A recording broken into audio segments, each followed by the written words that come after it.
किया है, क्योंकि वो भारत से अलग तो पहले भी नहीं था, अखंड भारत का हिस्सा। भारत में दुर्भाग्यपूर्ण विभाजन, उसका सर्वाधिक शिकार सिंधी समाज हुआ, लेकिन उसने तब भी उफ नहीं की, गिरा लेकिन खड़ा होकर के फिर तेजी के साथ दौड़ता हुआ अपनी यात्रा को आगे बढ़ा रहा है। ये शानदार यात्रा है, विपरीत परिस्थितियों में हिम्मत न हारना।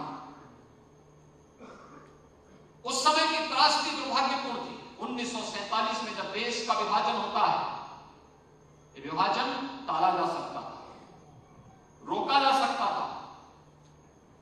एक व्यक्ति की महज जिद ने देश को विभाजन की त्रासदी की ओर ले गया। लाखों लोगों का कत्लेआम होता है, भारत का एक बड़ा भूभाग पाकिस्तान के रूप में चला जाता है। लेकिन आज भी विभाजन की त्रासदी आतंकवाद के रूप में हम सब के सामने दंश मारता हुआ दिखाई देता है। भाइयों बहनों, ये तो देश का सौभाग्य है कि आज प्रधानमंत्री नरेंद्र मोदी जी के नेतृत्व में आतंकवाद भारत के अंदर अपनी अंतिम सांसें गिन रहा है। और मुझे लगता है कोई भी सभ्य समाज आतंकवाद को, उग्रवाद को, किसी भी प्रकार की अराजकता को कभी मान्यता नहीं दे सकता। अगर मानवता के कल्याण का मार्ग हमें आगे बढ़ाना है तो हमें उस प्रकार की किसी भी दुष्प्रवृत्ति को, जो समाज की सुरक्षा के लिए सभ्य समाज के नाम पर कलंक हो, उसको पूरी तरीके से समाप्त करना ही होगा। और ये प्रेरणा कहीं और से लेने की आवश्यकता नहीं, ये तो हमारे धर्म ग्रंथ इस बात की निरंतर प्रेरणा देते रहे हैं। मुझे झूलेलाल जी का जो उत्सव मनाया जाता है वह भी इसी बात की प्रेरणा देता है। भगवान श्री कृष्ण की प्रेरणा भी इसी बात के लिए करता है। उन्होंने भी इसी बात के लिए कहा, हमें सज्जनों का संरक्षण करना है, लेकिन दुर्जनों को सफाया भी करना है, दुर्जनों को समाप्त भी करना है। ईश्वरीय अवतार का कारण भी यही होता है, और केवल अपने स्वयं के लिए नहीं, वह तो मानव कल्याण का मार्ग प्रशस्त करने के लिए और उस दिशा में एक नए प्रयास को आगे बढ़ाने की आवश्यकता है। सिंधी समाज इस बात को जानता है। उन्होंने विभाजन के बाद वहां पर छोड़ी हुई अपनी भूमि हर एक को प्यारी होती है। सिंधी समाज से जुड़े बहुत लोग सिंध से आज भी भारत के अंदर आते हैं। अभी कुछ वर्ष पहले यही लखनऊ में हम लोगों ने देखा था कि किस प्रकार से सिंधी समाज से जुड़े हुए सिंध से आए हुए लोगों ने किस प्रकार की अपनी आप नीति सुना रहे हैं।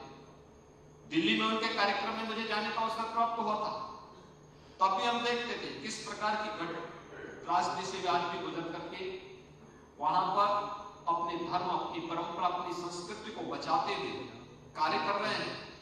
लेकिन भारत के अंदर हम एक सुगम और अच्छे माहौल में प्रगति के नित नए प्रतिमान स्थापित कर रहे हैं। हम सब की जिम्मेदारी बनती है कि समाज के साथ साथ राष्ट्र को भी मजबूती प्रदान करने के लिए, जिससे 1947 जैसी त्रासदियां फिर से कभी ना आने पाए, यह हम सबका संकल्प होना चाहिए। और इसके लिए हम में से हर व्यक्ति की पहली प्राथमिकता होनी चाहिए।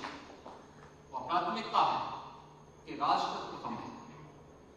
पहला हमारे लिए हमारा देश है। हम अपने राष्ट्र की एकता और अखंडता के साथ किसी को भी खिलवाड़ करने की छूट नहीं देते। और कोई भी हो, हमारा सगा ही क्यों ना हो, अगर वह राष्ट्र की संप्रभुता के साथ खिलवाड़ कर रहा है तो उसका मुंहतोड़ जवाब देने के लिए हमें सदैव खड़ा होना पड़ेगा, मजबूती के साथ खड़ा होना पड़ेगा। हमें इस बात को ध्यान में रखना होगा, देश है तो धर्म भी है, धर्म है तो समाज भी है, और समाज है तो हम सबका अस्तित्व भी है।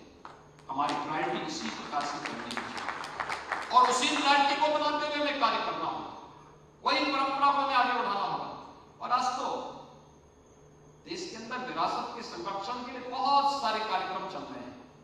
आपने देखा होगा, आप देश के अलग अलग राज्यों से यहां पर आए हैं, तो लखनऊ में पर आए हैं, तो लखनऊ से अयोध्या की दूरी बहुत नहीं है, 1.5 से 2 घंटे की दूरी में आप अयोध्या पहुंच सकते हैं। 500 वर्षों के बाद अयोध्या में भगवान राम का भव्य मंदिर का निर्माण हुआ है। और जनवरी में प्रधानमंत्री जी के द्वारा वहां पर रामलला 500 वर्षों के बाद अपने मंदिर में फिर से विराजमान होंगे।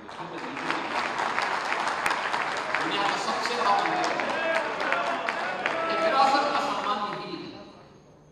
काशी में काशी विश्वनाथ धाम, आप अयोध्या से जाएंगे 2.5 घंटे की दूरी पे आपको काशी विश्वनाथ धाम मिल जाएगा। काशी विश्वनाथ धाम का दर्शन करिए। 6 वर्ष पहले क्या था, आज काशी विश्वनाथ धाम प्रधानमंत्री जी मार्गदर्शन कैसे जगमगा रहा है। वापसी में अगर विंध्यवासिनी धाम होते हुए, प्रयागराज होते हुए फिर आप अपनी आगे की यात्रा करें, तो आपको लगेगा कि विरासत के प्रति यही भाव हमारे मन में भी होना चाहिए, यही भाव होना चाहिए। और अगर राम जन्मभूमि के लिए कुछ कर दिया जा सकता है, 500 वर्षों के बाद राम जन्मभूमि वापस ली जा सकती है, कोई कारण नहीं कि हम सिंधु वापस न लें।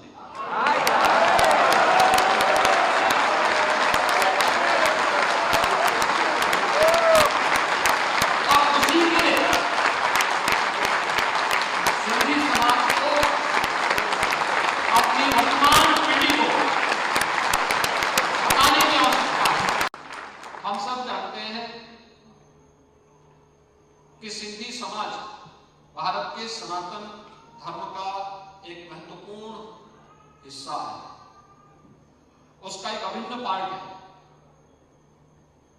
और अपनी परिश्रम और पुरुषार्थ से जिस कार्यक्रम को उन्होंने आगे बढ़ाया,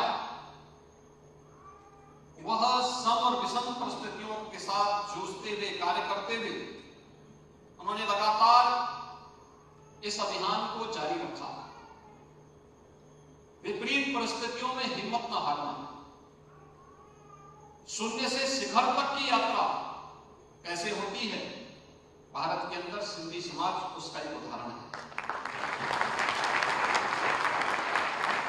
और केवल 1947 के देश के विभाजन की त्रासदी के समय ही नहीं, बल्कि इससे पहले भी आज हम सब पूज्य झूलेलाल जी के प्रति जिस श्रद्धा और सम्मान का भाव व्यक्त करते हैं, हर व्यक्ति इस बात को जानता है पूज्य झूलेलाल जी का वह स्वयं एक वरुण देवता के अवतार के रूप में माने जाते रहे और मानव कल्याण के लिए सिंध की धरती पर उनका अवतरण होना, मानव कल्याण के मार्ग को प्रशस्त करना और उसके माध्यम से आतताइयों को भी उन्होंने इन सब कार्यों से अलग करने की भी प्रेरणा दी, लेकिन साथ साथ समाज को भी एक नई दिशा देने का कार्य किया। आज यही कारण है कि पूज्य झूलेलाल जी का स्मृति महोत्सव सिंधी समाज से जुड़ा हुआ समाज देश के अंदर जहां कहीं भी रहता है, पूरी श्रद्धा के साथ और सम्मान के साथ उसको आयोजित करता है। पूज्य झूलेलाल जी के महोत्सव में मुझे गोरखपुर के आयोजनों में कई बार जाने का अवसर प्राप्त होता था और मैं इस बात को देखता था कि महोत्सव पूज्य झूलेलाल जी का होता था, लेकिन महोत्सव में जो झांकियां निकलती थी वह भारत की राष्ट्रीयता से ओतप्रोत झांकियां होती थी और बड़ी प्रेरणादायी झांकियां निकलती थी। वो चीजें दिखाती थी कि आज भी राष्ट्रीयता का यह भाव सिंधी समाज में कूट कूट करके भरा हुआ है और इस संबंध में अगर राष्ट्रीयता के इस भाव को देखना है तो शहीद भीमू का बलिदान तो हम सबके सामने एक नई